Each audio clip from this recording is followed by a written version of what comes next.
Bonjour, aujourd'hui nous recevons un vieil activiste du renouveau des RH 2.0, appelez ça comme vous voulez, David Guillochot, avec qui on va parler de HR for Good, c'est très à la mode en ce moment, et de comment on va essayer de faire vivre ça dans une période où forcément la priorité pour les entreprises va plutôt être à la marge et à la finance qu'à d'autres sujets.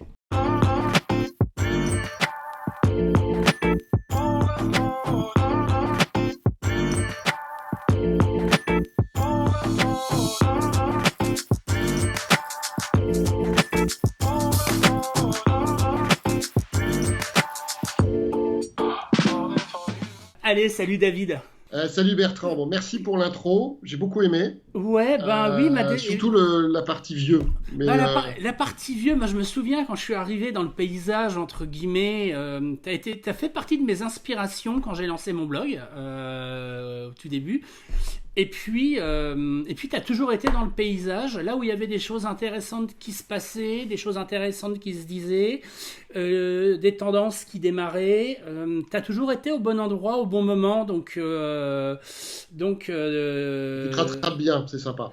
voilà, c'est non c'est ton statut de vieux sage, de vieux sage de la disruption dans les RH en fait.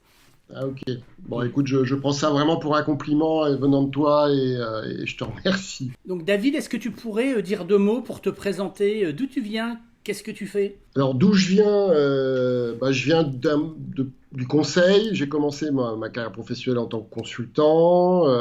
J'ai été assez vite happé par le monde du logiciel d'entreprise, donc je travaillais chez Oracle notamment. Et j'ai monté une start-up après pour un éditeur SaaS en 2005. Je pense que tout le monde, Euh, tout le monde se souvient au moins de la soirée de lancement que vous avez fait. ouais, c'était une sacrée soirée, ouais. Et donc voilà, donc j'ai essayé d'associer dans mon parcours professionnel toujours cette passion chevillée au corps, qu'on peut faire bouger les lignes dans les organisations pour du bien, en utilisant de la technologie. Mais pas la technologie Big Brother qui remplace, qui automatise, mais plutôt celle qui est un peu plus intelligent, on va dire, les personnes, les collectifs, et fluidifie leur collaboration. En ce moment, tu fais feu de tout bois et tu es très présent sur un sujet qu'on appelle HR for Good. Est-ce que tu peux justement nous en dire un peu plus? Qu'est-ce que c'est? Qu'est-ce que ça recouvre? Quel est l'objectif? En fait, enfin, derrière ce hashtag HR4Good, c'est un petit peu un résumé de cette conviction ce qu'on appelle trop souvent encore les ressources humaines, peuvent faire davantage et faire du mieux dans les organisations et pour les personnes qui les composent.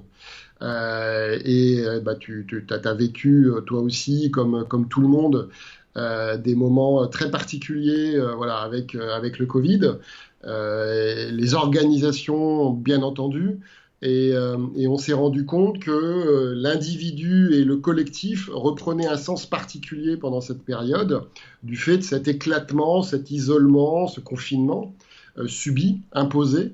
L'humain, on va dire globalement, a repris du sens parce que tout simplement, le lien était beaucoup plus difficile. Et deuxièmement, parce qu'il fallait que les premières lignes dans les secteurs qui travaillaient, soient présentes, soient motivées, soient engagées pour pouvoir servir des clients dans des services obligatoires, de la boulangerie, en passant par bien sûr les soignants. Et justement, tu parlais du sens pas nouveau qu'a repris l'humain, mais j'ai envie de dire de l'humain qui a simplement repris son sens finalement pendant la période du Covid. Tu peux rentrer un peu plus sur ce que tu as vu, ce que tu as pu observer, sur justement le rôle qui, à mon sens, a été primordial des RH pour aller sur le front, pour justement faire en sorte que ça se passe bien et que ça frotte pas trop. Mm. Je peux te parler déjà préciser peut-être d'où je parle, entre Mm. guillemets. Donc avec Zest, qui est la start-up que je dirige avec Christophe Bergeon, on était un peu en première ligne, on va dire ça comme ça, de l'appui de la fonction RH. Parce que notre mission est d'aider cette fonction et le management à écouter davantage les collaborateurs et à créer des conversations, des dynamiques positives pour rendre à la fois plus épanoui, plus performant l'entreprise. Et donc concrètement, hein, ça veut dire quoi? Ça veut dire qu'on était utilisé avant le confinement, notamment pour faire des sondages beaucoup plus réguliers pour comprendre l'état, entre guillemets, de son organisation dans sa dimension humaine. Est-ce qu'elle est motivée? Est-ce qu'elle est inquiète? Est-ce qu'il y a des choses qui sont des irritants sur lesquels il faut travailler, par exemple? Et donc, eh bien, ceux qui avaient travaillé avec nous depuis le début ont ajusté, bien entendu, les questionnements et la régularité de ces questionnements à la situation. Et donc, on a pu avoir une espèce de tableau de bord, ou en tout cas d'équiper nos clients avec un tableau de bord dans la tempête. Enfin, on va dire le calme très très important du confinement et puis le côté très urgence actuel de la reprise. Et donc on a collecté au travers de ça beaucoup d'informations et ils ont pu faire des plans d'action spécifiques. En faisant ça, moi ce que je peux te dire, c'est que d'abord on a été sur le pont avec eux parce que eux ils étaient sur le pont. Donc la fonction RH a été certes confinée, mais très peu inactive, sauf dans des cas très, très, très, très particuliers où il n'y avait vraiment plus rien dans l'entreprise qui fonctionnait.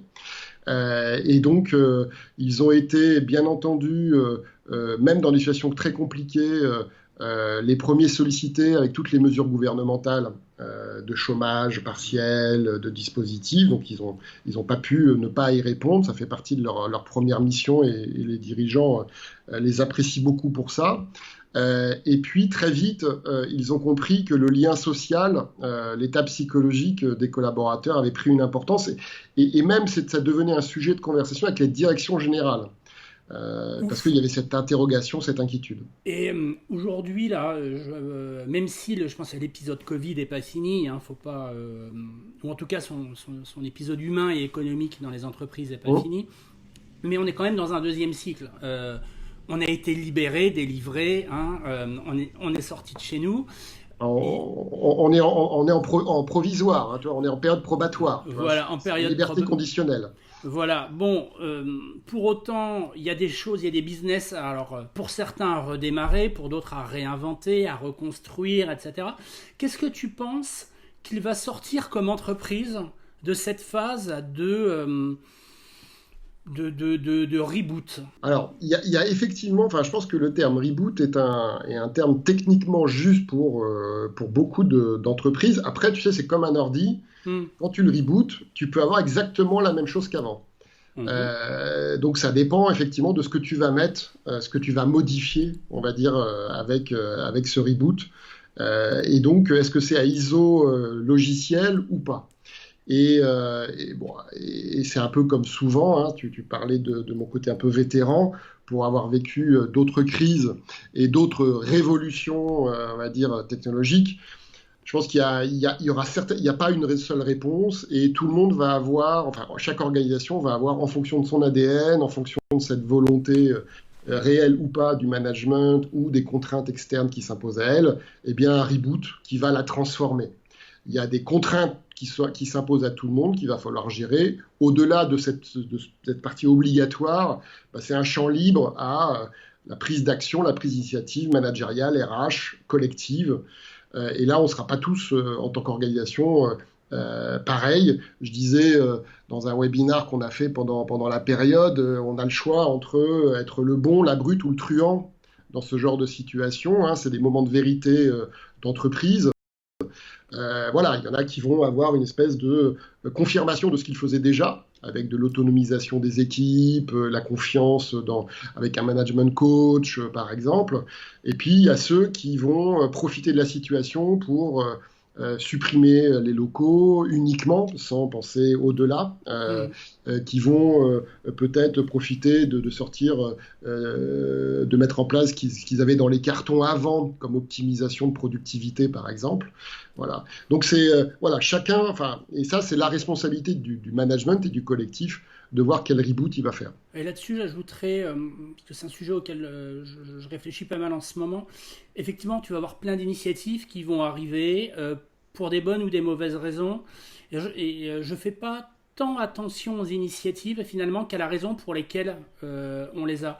il peut y avoir des initiatives qui sont géniales, que tout le monde va applaudir, mais en fait, on se rendra compte que dans 1 ou 2 ans, ça n'aura pas fonctionné ou ça n'aurait pas été si for good que ça parce qu'elles auront été prises pour des mauvaises raisons. Tu parles du télétravail, c'est exactement ça. Réinventer la relation entre les gens, réinventer la vocation de l'espace de travail et supprimer ou réaménager ou repenser les locaux, c'est une très bonne idée. Simplement mettre tout le monde en télétravail pour économiser du mètre carré, je pense que c'est la pire des raisons de faire les choses. Mais, et ça ne fabriquera pas le même résultat à moyen et à long terme. Aujourd'hui, on rentre quand même dans un contexte qui ne va pas être facile, en tout cas pour la plupart des secteurs d'activité. Je pense que l'impératif aujourd'hui pour beaucoup d'entreprises, c'est la vitesse, c'est la frugalité d'un côté, aller vite avec moins de ressources, moins d'énergie, moins de muscles, ou en tout cas moins de gras. Et de l'autre côté, marge et efficacité, parce qu'il faut se remettre en ordre de marche, il faut éponger un peu l'uppercut qu'on a pris et se mettre en état de repartir. Est-ce qu'on arrive à faire exister le HR for Good là-dedans, quand tu vas avoir un maître mot qui va être très fort dans l'organisation, qui va être cash is king. Mais il faut arrêter d'opposer HR et cash, on va dire, parce que sauf de très rares exceptions qu'on connaît assez peu, donc elle ne doit pas être très nombreuse, c'est quand même des bonhommes et des bonnes femmes qui vendent, qui produisent, qui livrent, qui répondent aux clients, qui codent. Et c'est ça qui fait le cash. C'est ce qu'on a bien vu dans ce côté stress test des organisations incroyables, c'est quoi les zones de valeur ajoutée essentielles, primordiales. Et on se rendait compte que c'était pas tant les sièges. Moi, j'ai eu des échanges avec des organisations où le siège, les personnes du siège étaient très occupées. Alors, j'ai dit, mais pourquoi? Puisque vos magasins sont fermés.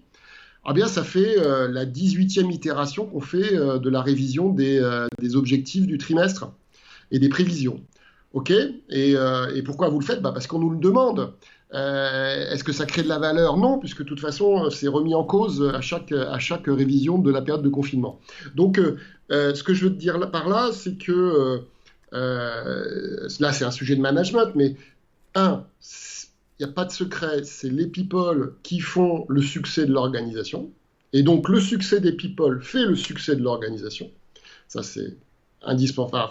C'est la loi presque un peu à la Asimov de l'organisation, quoi. C'est la première loi. Et le reste est en appui. Voilà. Donc, ce n'est pas du HR for Good bisounours. C'est du HR for Good pragmatique, business. Et c'est pour ça que c'est puissant. Et tu mettais en avant les people. Je pense qu'il y a beaucoup d'entreprises qui se sont rendues compte d'une chose, justement, avec cette époque de confinement. Je pense que le chômage partiel a aussi un peu contribué à aplatir les lignes, parce qu'on a vraiment gardé que les gens qui étaient directement nécessaires et qui avaient un impact. Et je pense qu'il y a beaucoup d'organisations qui vont se rendre compte que beaucoup de gens n'étaient là que pour servir de porteur de messages ou porteur d'eau et n'était pas si indispensable que ça, alors que ceux qui sont sur le terrain le sont. Et on revient sur ce que tu disais sur c'est quoi le rôle d'un manager. Le manager, si c'est juste pour faire du reporting et transmettre le message, on n'en a plus besoin aujourd'hui. Par contre, le manager coach qui fait grandir, qui aide à avoir de la performance durable, là oui, on en a besoin, et plus que jamais. Moi, j'espère que... On le vit, je pense, par sédimentation, et puis des fois, il y a un peu un mouvement de balancier, mais cette fameuse inversion de la pyramide qui a été des gros sujets déjà du siècle dernier, avec ceux qui font la valeur, qui sont les collaborateurs du terrain, entre guillemets, peu importe leur fonction, va prendre de l'importance.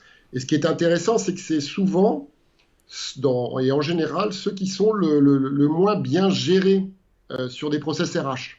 C'est-à-dire que tu regardes les process et les outils RH, et c'est un peu l'un des fonds de commerce de Zest, c'est de dire, les gars, regardez les entretiens, par exemple, la façon d'avoir une conversation intelligente, de discuter des objectifs, du plan de développement, des compétences, c'est réservé aux cadres assis derrière des bureaux, et très peu sur les gens qui sont dans les magasins, dans les entrepôts, qui vont faire les points de productivité qui vont vraiment compter. Et c'est ça qu'on aide très concrètement avec nos clients. Mais là, tu prêches un convaincu. Il y a un nombre incalculable de sujets, mais dès qu'on lance quelque chose d'un peu nouveau dans l'entreprise et qui a vocation à être un peu sympa, ça finit toujours par on va faire un pilote avec les cadres et la direction. Et ça ne redescend jamais aux gens qui, en plus, n'ont pas de poste de travail, n'ont donc pas. Il y a même une discrimination sur l'accès à l'information. Il y a Exactement. une discrimination sur. On a un système d'information dans les entreprises qui est hyper discriminant à cause de ça, alors que l'impact, il est sur le terrain, sur la personne qui est des fois même en face du client ou qui est en situation de production, et c'est toujours les derniers qu'on traite. Donc effectivement, il y a un problème, il y a un vrai problème je dirais, d'ADN là-dessus. Avec un peu de chance, on va peut-être un peu comprendre que quand on lance un projet d'entreprise, c'est toute l'entreprise et pas seulement les tours à la Défense ou ailleurs, et pas que les derniers étages.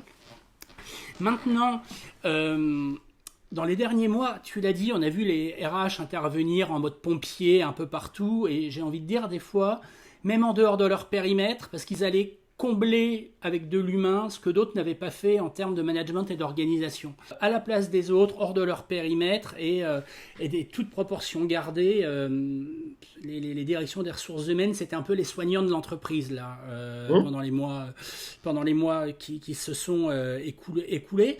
Mais j'ai peur qu'on revive encore le même scénario qu'on vit toujours d'habitude. Quand ça va bien, les RH prêchent dans le désert, on les écoute pas.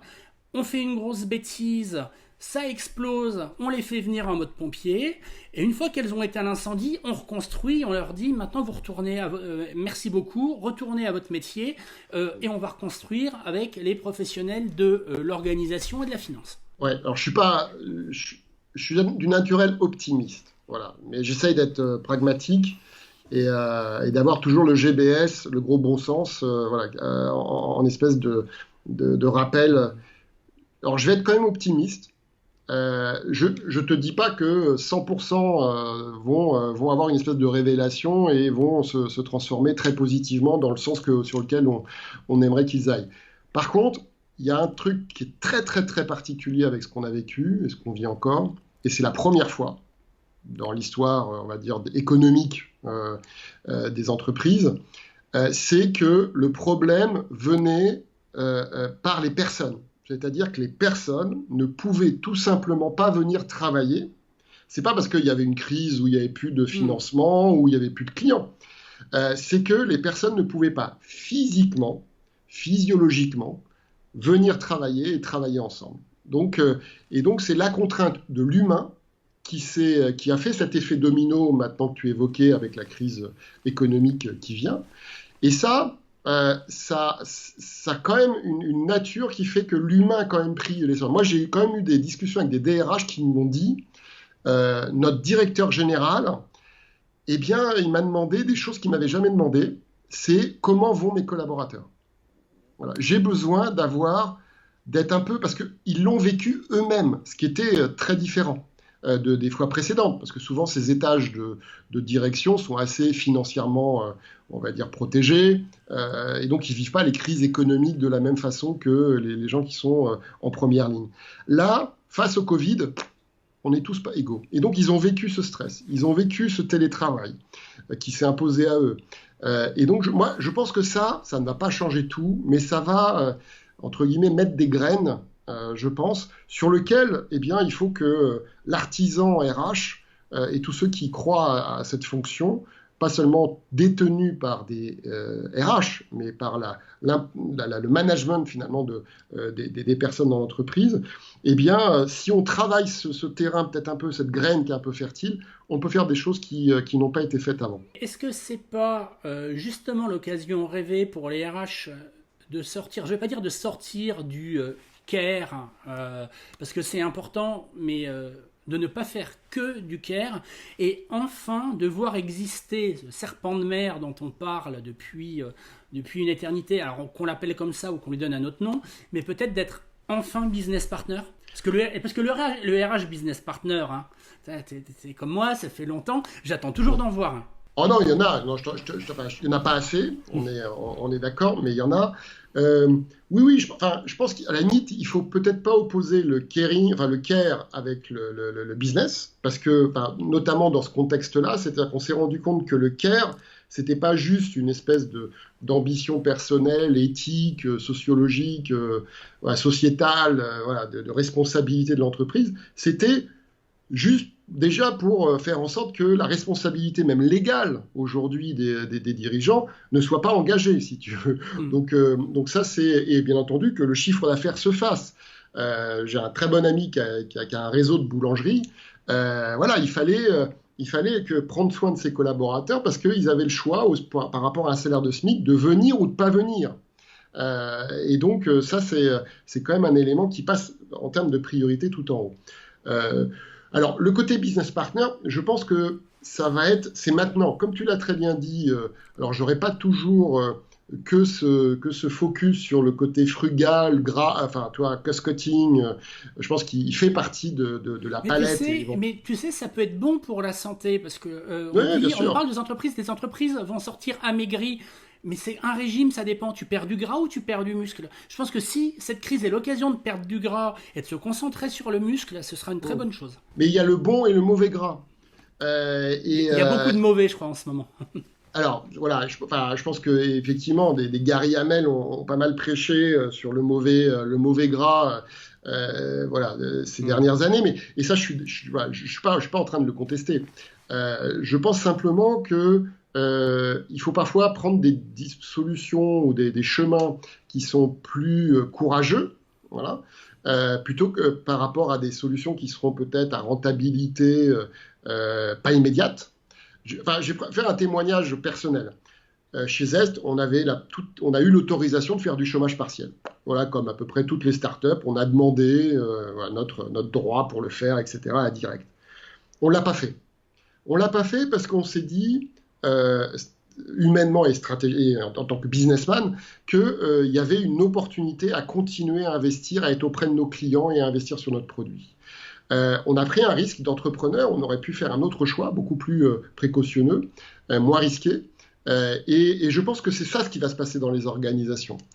Faire du cost-cutting, comme tu disais, à la va-vite sur je ferme mes bureaux sans avoir pensé l'après, va être beaucoup plus destructeur sur le business des motivations des collaborateurs, parce qu'il ne faut pas rêver.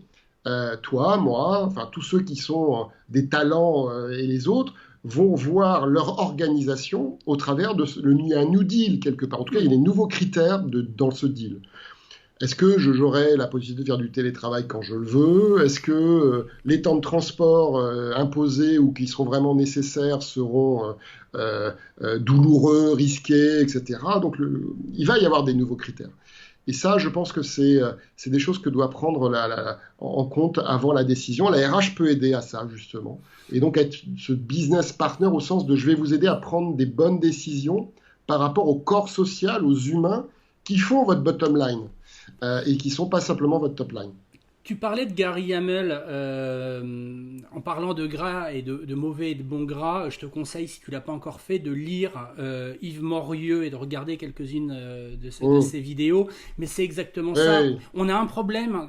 Et après, la réponse, tu l'appelles transformation digitale, tu l'appelles HR for Good, tu l'appelles, enfin, il y a expérience employée, il y a un peu de tout ça. C'est la complication des organisations qui fait souffrir tout le monde, qui fait souffrir le collaborateur, mais qui fait également souffrir le bilan et le résultat comptable à la sortie. mm. Donc, et je pense qu'en termes, le mauvais gras, il est là. Euh, on reste sur notre HR business partner où, peu importe, on a bien compris qu'il fallait faire du care et du business ensemble. Alors, on en a parlé dans ma toute première vidéo avec Olivier Delestre où on se disait, après, c'est un patron des opérations qui a la fibre humaine. Un CEO qui a la fibre humaine, il y a des boîtes où on appelle ça aujourd'hui People and Operations. Et moi j'aime bien People and Operations, pas que People Operations. D'autres, chez nous, on appelle ça expérience employée, mais en étant catalogué fonction business et non fonction support. Ou alors tu mets un RH qui a la fibre business, mais à un moment, je ne sais pas ce que tu en penses, il va falloir qu'on trouve des oiseaux rares qui ont qui sont bilingues. Donc, soit un opérationnel, quelqu'un du business qui a la fibre people, soit un RH, mais qui n'est pas que RH, qui n'a pas fait que des RH dans sa vie et qui sait ce que c'est que d'aller sur le terrain, au feu, avec les équipes, parce que prétendre gérer, voire changer la vie des gens quand tu connais pas leur métier, je trouve que c'est être un peu hors sol. Tu le vois comment alors, est-ce que c'est encore les RH? Est-ce qu'on change de nom? Est-ce qu'on change les profils? Mais comment tu vois ça? Tu verrais ça atterrir? Je me méfie un peu des étiquettes, tu vois, qu'on met. Voilà, euh, ce qui est important, en tout cas pour moi, c'est on n'est pas sur le temps des diseurs, mais des faiseurs. Et en particulier dans ce moment de reprise, hein, voilà. Donc je pense que ça veut dire que, comme tu le dis, il faut des gens qui aient aussi cette capacité, voire cette expérience du métier ou de la mise en œuvre. Et honnêtement, on a beaucoup peut-être trop vu des diseurs, des organisations, des entreprises témoigner sur les belles choses qu'ils projetaient ou qu'ils faisaient, et avec des écarts de réalité vécus ou implémentés. Et je pense que ça va être un des éléments clés dans le futur. En plus de ce point important qui est d'être plutôt des faiseurs que des diseurs, je pense qu'il faut un peu déconfiner, entre guillemets, la fonction RH. Et je t'invite à regarder ce qu'ont fait Marie-Pierre Fleury et Frédéric Michler avec notamment le webinar dont le lien tu le partageras certainement, qui est très intéressant. Ils parlent du People Success. Ils disent de la GRH au People Success. Et moi, il y a une chose qui m'enthousiasme fortement par rapport à ça, parce que c'est concret, et ça rejoint quelque chose que tu as dit qui est fort justement, c'est la finalité qui compte vachement. Eh bien, en mettant tout de suite sur le côté succès, tu n'es pas sur un moyen. L'expérience client ou collaborateur, c'est juste un moyen. Tu peux avoir une belle expérience collaborateur qui fait la une des journaux, etc. Et puis avoir une performance, une productivité, une créativité qui n'est pas bonne. Ça peut ça peut être joli, mais pas forcément efficace. Et en mettant le côté succès de la finalité, là, tu deviens business partner, premièrement. Et la deuxième chose, qui est l'autre élément important dans leur approche, c'est de dire, c'est pas là le DRH et ses collaborateurs qui est le détenteur du People Success. C'est tout le monde dans l'organisation. Et en particulier le manager. Et il propose, par exemple, d'appeler le manager un success manager. Et non pas simplement un manager hiérarchique. David, je te remercie pour le temps que tu nous as accordé. Avant qu'on se quitte, est-ce que tu as un message à faire passer, un conseil à donner je pense que dans toute situation à forte intensité, où les chemins du possible sont vraiment très variés et pas forcément faciles, c'est l'opportunité de se distinguer en tant qu'entreprise, en tant que manager, en tant que collaborateur. Peu importe le chemin, on va dire, c'est en le faisant, en le prenant qu'on peut apprendre. Et je pense clairement, il y a des opportunités. Voilà. Et puis, essayons de trouver à chaque fois un peu ce côté verre à moitié plein. Mais en étant pragmatique et sur la finalité de dire, faut pas être des bisounours. C'est le succès de l'équipe, de l'organisation qui fait aussi l'épanouissement des individus. Il ne faut pas les opposer. Ok, allez, ciao David, salut. Ciao Bertrand, à bientôt.